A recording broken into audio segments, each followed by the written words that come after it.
Sierra Nevada, 1880. While every miner in the high camp raced to throw up the quickest cabin before winter, Anders Lund was still building in late September. His neighbors called it wasteful. They called him a fool. He built a timber frame around his perfectly good log cabin, then skinned it with 60 scavenged window sashes, creating a 3-foot glass corridor that wrapped his home like a bottle. Men laughed at his city greenhouse tricks. They said glass would shatter in the first blizzard, that thick logs and more firewood were the only sane answer at 7,000 feet. Then January arrived. The Storm King buried the Sierra in 25 feet of snow. Temperatures plunged to 20 below zero, with winds gusting past 50 miles per hour. Standard cabins bled heat through every gap, men burning 3 cords of wood in 2 weeks just to keep water from freezing inside their walls. But that fool's glass shell? The walkway stayed 40 degrees warmer than outside air, and his cabin interior held steady at 68 degrees while his stove barely glowed. What did this immigrant glazier understand about wind, still air, and free solar heat that hardened mountain men missed completely? If you value stories of practical wisdom that stood the test of time, make sure to subscribe. We've got more documented accounts worth remembering. Comment your city and state. We love reading where these documentaries reach. The wind howled down from Donner Summit at 40 miles per hour, driving snow like buckshot against the frosted glass panes. Inside the strange double-walled structure that had become the talk of the mining camp, Anders Lund checked his thermometer one more time. The mercury read 48 degrees in the glass walkway, a full 68 degrees warmer than the screaming wind outside. He stepped through the inner door into his log cabin proper, where the second thermometer over his bunk showed a steady 68 degrees, while his wood stove burned at barely more than a whisper. His neatly stacked firewood, counted and tallied in his notebook, still stood almost untouched after 3 weeks of brutal January weather. 6 months earlier, when Anders had first arrived at the camp near 7,000 feet in the Sierra Nevada, the other miners had sized him up quickly. A Scandinavian immigrant in his early 40s, he carried himself with the careful precision of a man who had spent years working with delicate materials. Back east, he had maintained the glass houses on wealthy estates, keeping oranges and roses alive through New York winters, with nothing more than carefully positioned glass, strategic ventilation, and an understanding of how still air could trap and hold the sun's warmth. He had watched estate owners heat entire conservatories using principles that most people never considered, that wind was the real thief of heat, that a calm pocket of warmer air around a structure could cut fuel costs dramatically, and that even weak winter sun could charge a glass-enclosed space with surprising warmth. When Anders began asking questions around camp, the Washoe men working the lower claims told him about their traditional winter shelters, bark-covered conical structures 12 to 15 feet across, built to shed wind and create still, warm air around a small fire. The old-timers described how these dwellings used multiple layers of materials and careful positioning to turn harsh mountain weather into something manageable. Anders listened carefully, filing away their descriptions of how earthworms and bark shells could make the difference between comfort and death at altitude. By late spring, Anders had combined these influences into something entirely his own. He started with a conventional miner's cabin, nothing unusual there. 14 feet by 16 feet of peeled pine logs, walls 6 feet high with a steep gable roof designed to shed the Sierra's legendary snow loads. He chinked the gaps with clay and moss, fitted 2 small windows, and built a stone fireplace against the north wall. The whole structure took him and 2 neighbors exactly 7 days to complete, using nothing more than axes, a crosscut saw, and a shovel. Then he began the work that would earn him a winter's worth of mockery. Around his perfectly functional log cabin, Anders started framing a rectangular timber cage. He set peeled pine posts 4 inches in diameter on flat stones instead of burying them in the ground, spacing them 3 feet on center around a perimeter that measured 20 feet by 22 feet. This gave him a continuous 3-foot walkway around his inner cabin, space that most miners would have considered wasted. The outer frame rose just above his original roofline, creating a shell that would shed snow away from his cabin roof while enclosing the entire structure in what would soon become a glass envelope. The real expense and effort went into the glazing. Anders spent the next 3 weeks scouring the region for old window sashes. He bought damaged units from a burned hotel in Truckee, salvaged frames from a closed assay office, and negotiated for discarded windows from abandoned claims throughout the district. Victorian-era sash windows with panes measuring 12 by 18 inches were standard in the region, and Anders eventually accumulated 68 usable units, enough to glaze roughly 450 square feet of wall and roof sections around his timber frame. The installation work required the precision of his glazier training. Anders fastened each sash to his frame with cut nails and wooden cleats, then carefully caulked every joint with linseed oil putty mixed with local clay. Where gaps remained between sashes, he covered them with thin batten strips cut from split pine. The result was a continuous glass shell with only minimal air leakage, essential for the system to function as he intended. At the ridgeline, he installed several hinged sections that could be opened to vent excess heat during warmer weather. The camp's reaction was swift and merciless. Men called it Anders' cabin in a bottle, the crystal coffin, and the greenhouse fool's gold. Henry McKendrick, a respected engineer who had supervised railroad trestle construction throughout the Sierra, lectured anyone who would listen that glass was fundamentally unsuited to mountain conditions. Snow loads would shatter the panes, he insisted, and the fragile contraption would collapse in the first serious storm. McKendrick had built his own cabin using 12-inch logs with thick chinking, representing the accumulated wisdom of decades of Sierra construction. He burned through 5 cords of wood each winter and considered it a reasonable price for reliable warmth. Tom Callahan, an Irish prospector with 6 Sierra winters behind him, was equally dismissive. He had thrown up his own 12 by 14-foot cabin in 5 days, relying on a hard-worked stove and a towering woodpile to carry him through the cold months. The idea of spending 3 additional weeks on what he saw as unnecessary complications struck him as evidence of soft city thinking. Glass might work fine for flowers, Callahan declared to anyone within earshot, but this is mining country. A man needs logs and fire, not some fool's greenhouse. The criticism extended beyond simple skepticism about materials. Anders had spent the equivalent of several weeks' wages on his scavenged glass and additional hardware, money that could have gone toward staking more claims or building up supplies. While other miners were already working their diggings through the short mountain summer, Anders was still glazing sashes and adjusting his ventilation system. The camp consensus was clear. He had wasted precious time and money on a city man's contraption that would prove worthless when real weather arrived. Anders responded to the mockery with quiet persistence. He continued to explain his reasoning to anyone willing to listen, drawing on principles that seemed foreign to men accustomed to brute force solutions. The sun was free, he pointed out, and available even during Sierra winters. Wind was the real enemy, not just cold, but the moving air that stripped heat from any surface and drove frigid drafts through every gap in a structure. A calm envelope of warmer air around his cabin would eliminate wind chill entirely while allowing solar gain to supplement his heating system. By late October, when the first serious snows began to accumulate, Anders had completed his glass shell. The structure looked distinctly out of place among the rough log cabins scattered across the mountainside, an odd geometric intrusion of Victorian greenhouse technology into a landscape defined by expedient construction and harsh pragmatism. As the camp prepared for winter, most men remained convinced they had just watched a fool waste a month of good weather on an experiment that would teach him expensive lessons about mountain reality. The real test, however, was still coming. The Sierra Nevada had earned its reputation as a killer through more than folklore. The range regularly delivered winters that buried entire valleys under 20 to 25 feet of snow, with individual storms capable of dropping 5 feet in a single night.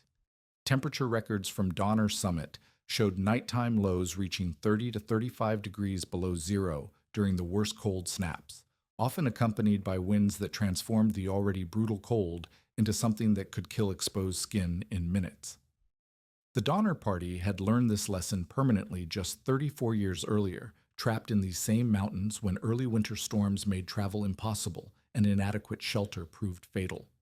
For the miners scattered across the high camps, surviving a Sierra winter meant understanding that the enemy was not just cold, but the relentless combination of cold, wind, and moisture that could defeat even substantial structures. A typical miner's cabin, built from logs 8 to 10 inches in diameter, might seem solid enough during construction, but winter revealed its weaknesses with merciless precision. As temperatures dropped and fierce winds swept down from the peaks, gaps between logs that had seemed tight during warmer weather began to open. Chinking made from clay and moss shrank and fell out, leaving cracks that allowed frigid air to pour directly into living spaces. Tom Callahan's cabin demonstrated these failures with uncomfortable clarity. Despite walls made from 12-inch logs and a stone fireplace that he kept roaring 16 hours a day, interior temperatures in his 14 by 16-foot space rarely climbed above 45 degrees, and that only within 6 feet of the stove.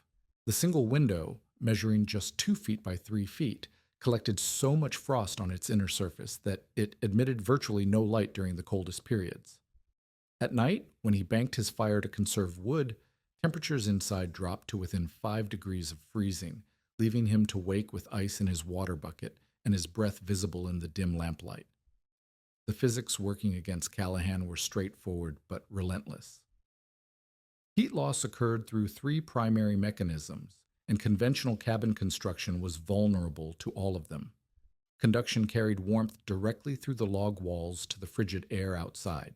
The greater the temperature difference between interior and exterior, the faster the heat bled away. Radiation allowed warm interior surfaces to beam their heat toward cold walls and windows, cooling the living space even when the stove burned steadily. Most destructively, convection and air infiltration allowed wind to drive cold air through every gap while pulling warm air out through cracks near the ceiling and around the chimney. When wind speeds reached 25 to 40 miles per hour, during storm systems, these losses accelerated dramatically, moving air-stripped heat from exterior wall surfaces while creating pressure differentials that forced cold air through gaps too small to see but large enough to matter. Even with his fireplace consuming a full cord of wood every 10 to 12 days, Callahan found himself burning through his winter supply faster than planned while achieving barely adequate comfort levels. Henry McKendrick fared somewhat better in his more substantial cabin, built with 14-inch logs and double-chinked joints, but he paid for his marginal improvement with even higher fuel consumption. His cabin required nearly 6 cords of wood per winter, representing countless hours of cutting, splitting, and hauling that could have been spent on more profitable activities. McKendrick's engineering background led him to accept this as the unavoidable cost of mountain living. Thick walls and abundant fuel were simply the price of survival at 7,000 feet. Meanwhile, Anders's glass shell was rewriting the rules of winter heating through principles that most miners had never considered. On a typical December morning, with outside temperatures at 15 degrees below zero and winds gusting to 30 miles per hour, the thermometer in his glass walkway read 45 degrees by midday. The difference was immediately apparent to anyone who stepped from the bitter exterior air into the enclosed corridor. Wind that had been cutting through clothing and chilling exposed skin to the bone simply stopped at the glass barrier, replaced by air that felt almost mild in comparison. The mechanism driving this transformation was elegantly simple. Sunlight, even the weak illumination available during Sierra winters, passed through the glass panels and warmed the floor and inner walls of the walkway. The heated surfaces then warmed the air around them, but unlike exterior air that would be immediately stripped away by wind, this warmed air remained trapped within the glass envelope. The result was a greenhouse effect that could raise temperatures in the corridor 30 to 50 degrees above outside air, powered entirely by solar energy that cost Anders nothing. Inside his log cabin, the benefits compounded significantly. Instead of losing heat to air at 15 below zero, his walls now faced the relatively balmy 45-degree environment of the glass walkway. This reduced the temperature differential driving heat loss from roughly 80 degrees, 65 inside versus 15 below outside, to just 20 degrees. Since conductive heat loss was directly proportional to temperature difference, Anders's heating load dropped by approximately 75% compared to an identical cabin exposed directly to exterior conditions. The thermal mass of his log walls and floor acted as a heat battery, absorbing solar energy during sunny periods and releasing it slowly overnight. Hundreds of pounds of wood and stone, warmed by the greenhouse effect, continued to radiate heat long after the sun set, moderating temperature swings and maintaining comfort with minimal fuel input. Anders tracked these effects carefully in his notebook, recording exterior, walkway, and interior temperatures 3 times daily, along with detailed notes about wood consumption. His measurements told a remarkable story. During a 10-day cold snap in early December, when exterior temperatures averaged 5 below zero with frequent wind, Anders's walkway maintained an average temperature of 38 degrees. His cabin interior never dropped below 58 degrees, even with the stove banked to a low burn overnight. Most significantly, his wood consumption during this period totaled less than half a cord, roughly 1/3 of what neighboring cabins were burning for inferior comfort levels. The contrast became even more pronounced during clear, sunny periods when the greenhouse effect reached its full potential.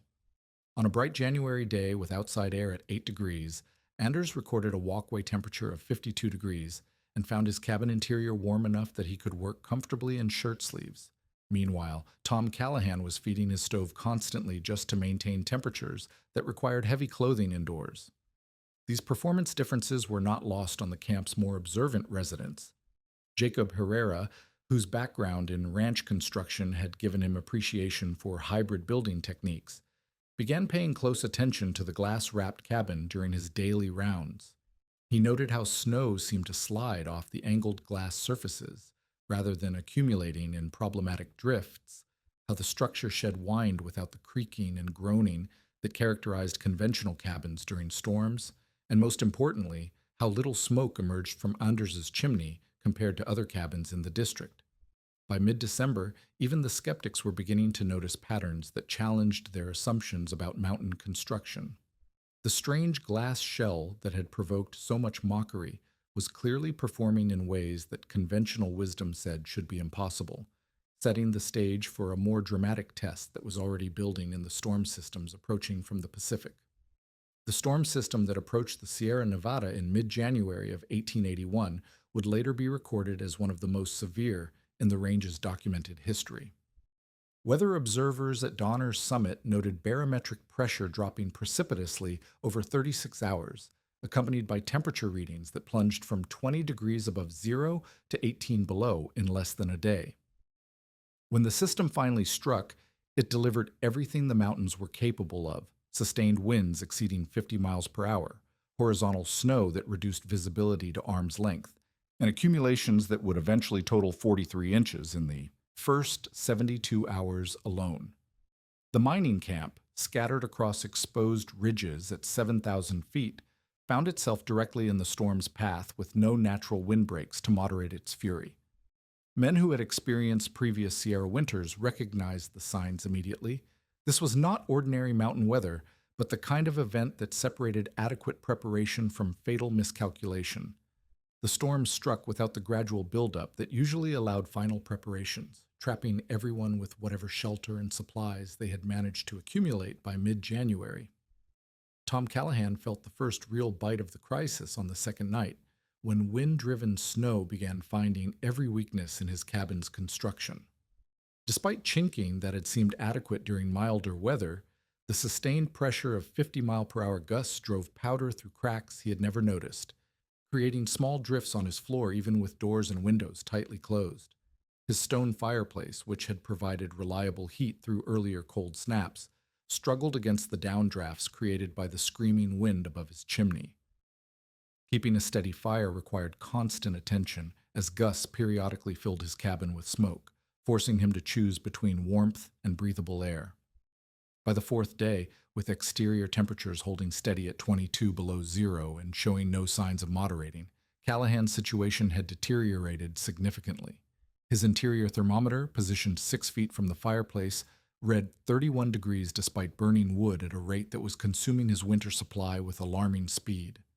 Ice had formed on the interior walls wherever they met the ceiling, and his single small window had frosted completely opaque, leaving him in perpetual dim twilight.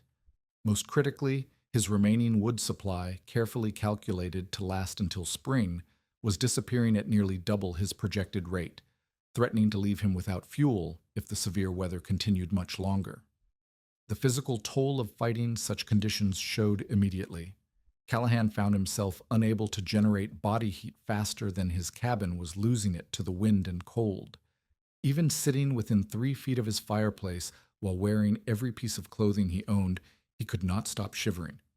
Sleep became nearly impossible as nighttime temperatures in the cabin dropped toward the freezing point, despite banking coals that should have maintained some warmth until morning.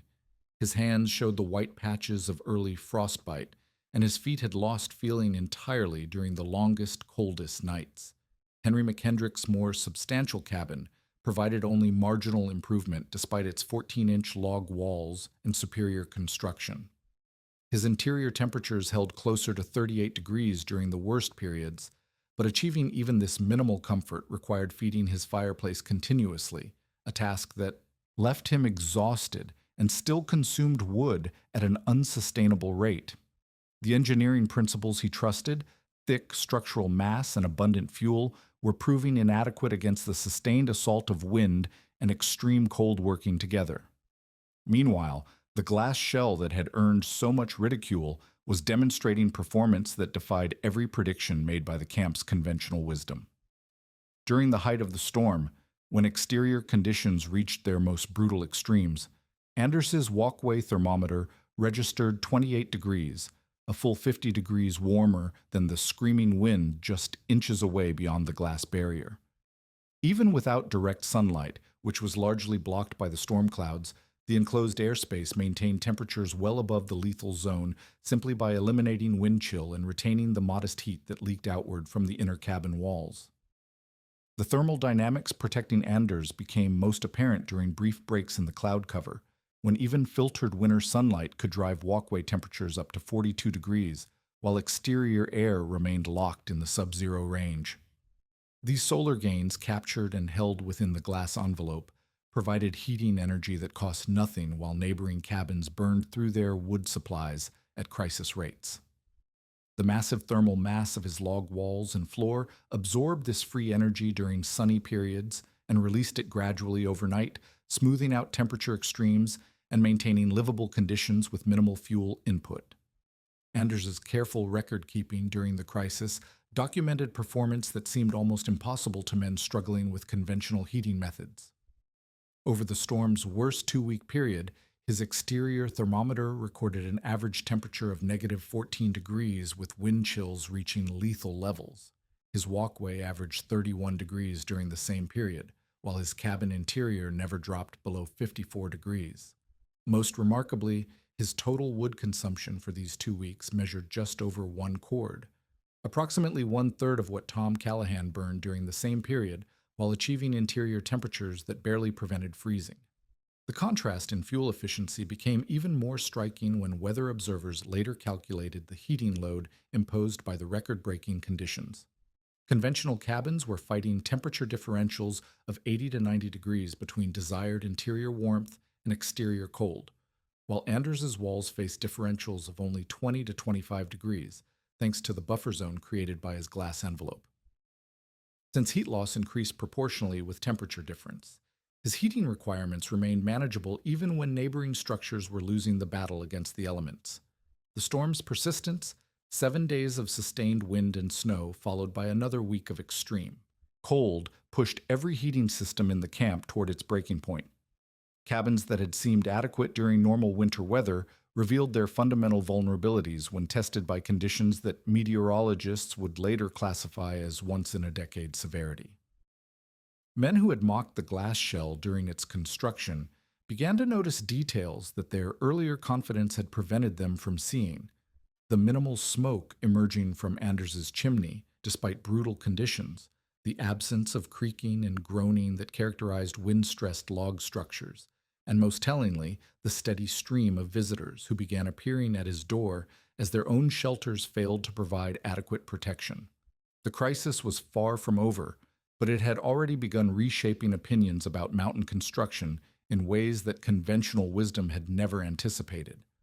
The question was no longer whether Anders's strange contraption would survive the winter, but whether the camp's more traditional approaches would prove adequate against conditions that were testing every assumption about frontier shelter and survival. The breaking point came on the storm's 8th night, when Tom Callahan heard the ominous crack of timber under stress somewhere above his head. The accumulated weight of wet snow on his roof, easily 4 feet deep and still building, had begun to bow his ridge beam beyond its design limits. Worse, his stovepipe joint had separated during the afternoon's wind gusts, allowing smoke to leak into his cabin and forcing him to damp his fire precisely when he needed heat most desperately. With his remaining firewood stack reduced to less than half a cord, and his 12-year-old son Jimmy showing the telltale white patches of frostbite on his toes, Callahan's stubborn pride finally cracked along with his roof beam. The decision to abandon his cabin came hard to a man who had built it with his own hands and defended it through 6 previous Sierra winters. But when interior temperatures dropped to 26 degrees despite his best efforts to maintain a fire, and Jimmy began showing signs of the lethargy that preceded serious cold injury, paternal instinct overrode frontier pride. Callahan bundled his son in every available blanket, gathered what supplies he could carry, and set out across the 4-foot drifts toward the only structure in camp that seemed to be weathering the storm without distress. The journey through the drifts to Anders's glass-wrapped cabin covered barely 200 yards, but the wind and snow transformed it into a life-threatening ordeal. Callahan carried Jimmy on his back, breaking trail through snow that reached his waist while horizontal precipitation reduced visibility to mere arm's length. The cold bit through his heaviest clothing within minutes, and he found himself navigating more by the dim glow emanating from behind frosted glass panes than by any recognizable landmarks. When he finally reached the outer door of Anders's structure, his hands were too numb to work the latch properly. Anders opened the door before Callahan could knock, having heard the struggle outside through the wind. The immediate temperature difference struck both father and son like a physical force, stepping from air cold enough to freeze exposed skin in minutes into the glass walkway felt like entering another climate entirely. The thermometer mounted on the interior post read 38 degrees, and while that would have seemed bitterly cold under normal circumstances, it felt almost tropical after the sub-zero hell they had just escaped. Steam rose from their snow-covered clothing as ice crystals began to melt in the dramatically warmer air. Inside the inner cabin, the contrast became even more pronounced. At 62 degrees, the interior felt genuinely warm, and Jimmy's dangerous lethargy began to fade as his core temperature stabilized. Anders provided dry clothing and hot coffee while explaining the mechanics of his heating system, with the patient precision of a man who had spent months perfecting every detail. The stove burned at barely more than an idle consuming perhaps 2 sticks of wood per hour, compared to the continuous feeding required by conventional fireplaces fighting the same conditions. Callahan spent his first night on a spare bunk, experiencing firsthand what he had dismissed as impossible throughout the autumn months. His breath did not fog inside the cabin. The walls felt warm to the touch rather than radiating cold that drew heat from his body.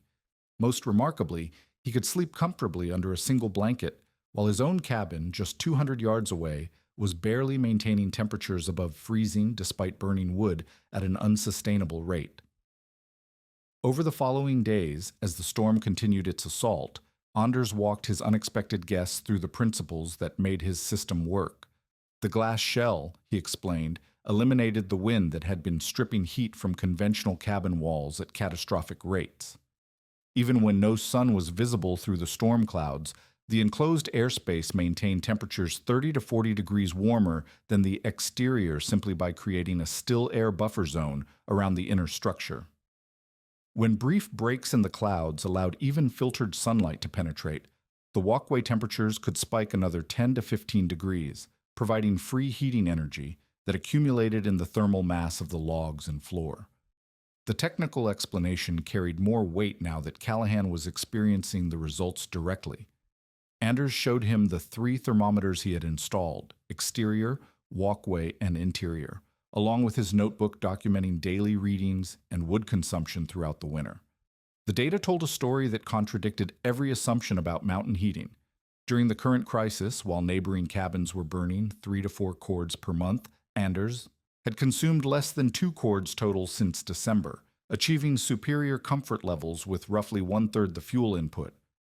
Jacob Herrera arrived the next afternoon, having abandoned his own increasingly untenable cabin when his chimney began backing up with snow-laden downdrafts.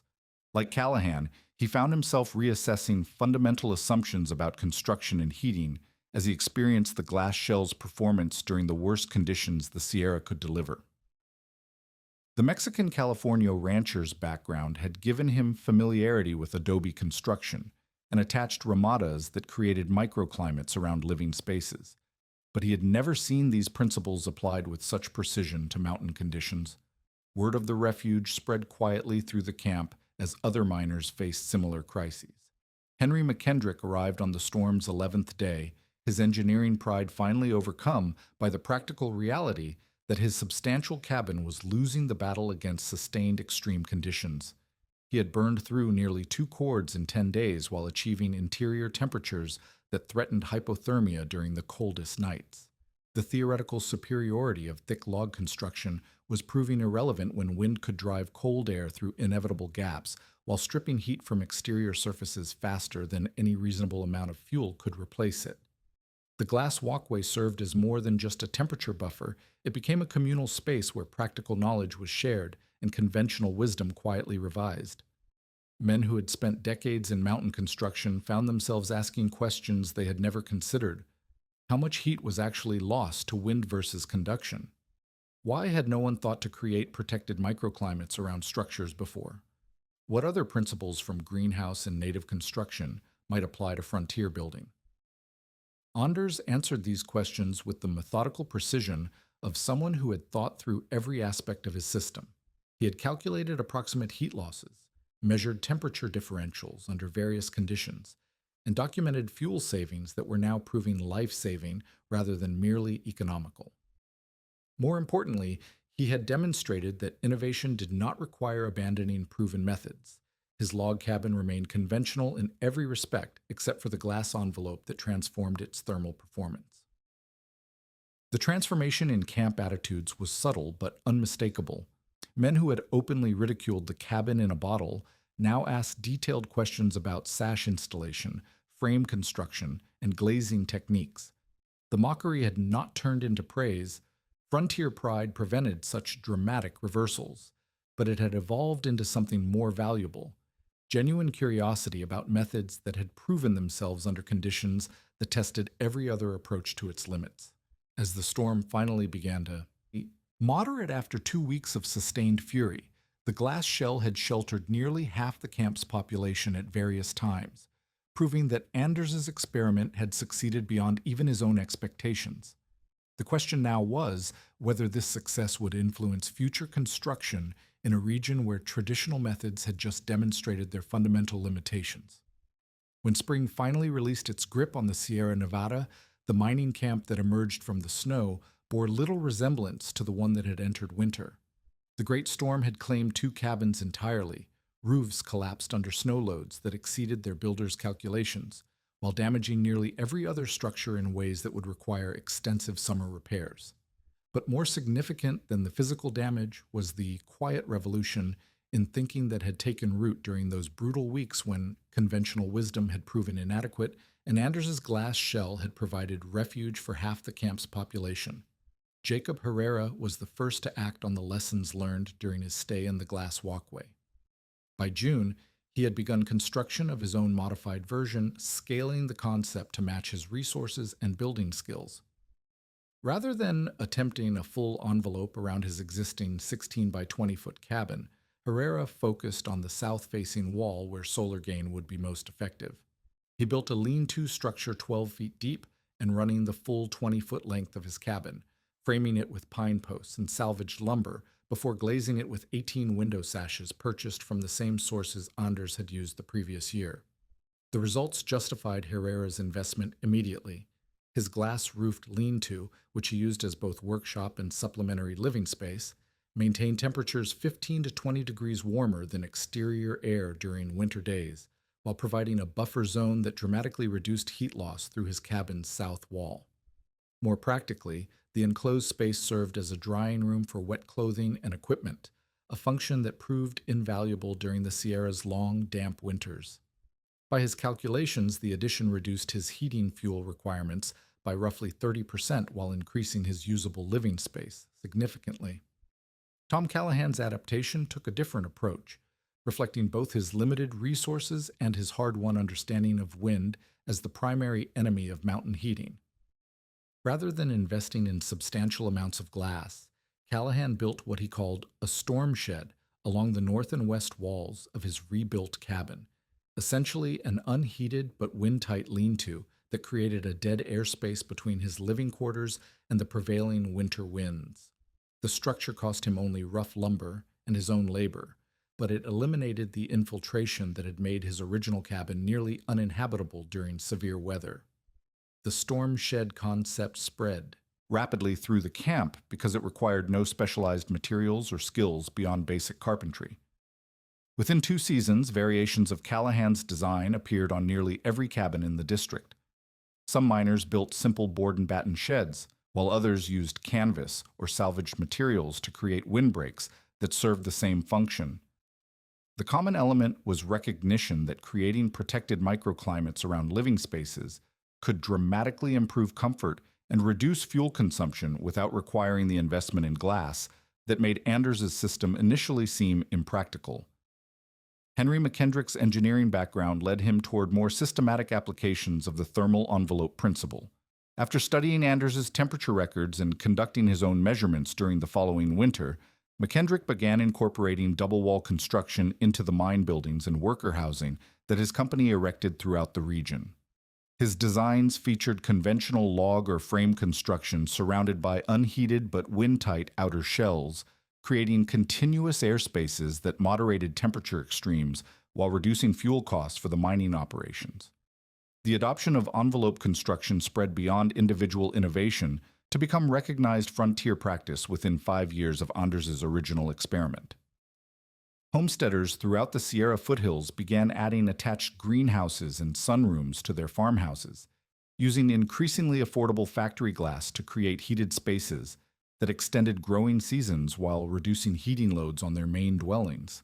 The territorial newspapers began carrying advertisements for window sashes and greenhouse supplies, indicating that the market for solar-heated spaces had expanded far beyond a few innovative miners. The technical principles underlying these adaptations were becoming better understood as more people experimented with variations on Anders's basic concept. Farmers discovered that attached greenhouses could maintain temperatures suitable for starting seeds and growing fresh vegetables through mountain winters, providing both dietary variety and potential cash crops for nearby mining camps. Ranchers found that glazed lean-tos attached to barns created warmer environments for livestock, while reducing feed requirements during cold periods. The influence of Anders's glass shell extended into academic circles as well, though this recognition came decades after the original innovation. Agricultural colleges in California began studying what they termed protected environment construction during the 1890s, documenting fuel savings and performance characteristics that validated the empirical observations of Sierra miners. Engineering texts from the early 20th century included sections on thermal envelope construction, describing the physics of heat transfer and solar gain that explained why glass-wrapped structures could achieve superior performance with reduced energy input. The broader implications of the envelope principle became clear during the energy conservation movements of the 1970s, when architects and engineers rediscovered many of the thermal strategies that frontier builders had developed through practical necessity. Lee Porter Butler's double-envelope house designs, which gained national attention during the decade, employed essentially the same principles that Anders had implemented with hand tools and scavenged materials nearly a century earlier. Academic studies of these modern applications documented energy savings of 40 to 60% compared to conventional construction, figures that aligned remarkably well with the fuel consumption records that Anders had maintained in his simple notebook. Contemporary developments in Europe provided additional validation of the envelope concept. Swedish and Norwegian builders began constructing what they called naturhus, houses enclosed within greenhouse shells that use solar gain and thermal mass to maintain comfortable temperatures through harsh northern winters. These projects, supported by government energy programs and university research, achieved performance levels that would have seemed familiar to the Sierra miners who had adopted similar approaches generations earlier. The persistence of envelope construction principles across different eras and continents suggested that Anders had stumbled upon, or perhaps systematically developed, fundamental relationships between solar energy, wind protection, and thermal efficiency that transcended specific technologies or materials. Whether implemented with scavenged window sashes and rough timber framing, or with modern insulated glass and engineered structural systems, the basic concept of creating protected microclimates around living spaces continued to deliver measurable benefits in both comfort and energy consumption. The mining camp where Anders had first tested his glass shell eventually played out, and most of the original structures disappeared as miners moved on to new strikes. But the knowledge they had gained during that brutal winter of 1881 spread throughout the mountain regions, carried by men who had experienced firsthand the difference between fighting harsh conditions and working with natural forces to create livable spaces. In an era when survival often depended on practical innovation rather than theoretical knowledge, Anders's cabin in a bottle had proven that the most effective solutions sometimes came from combining traditional wisdom with careful observation of natural principles, and that the line between foolishness and genius could be measured in degrees of warmth during a Sierra blizzard.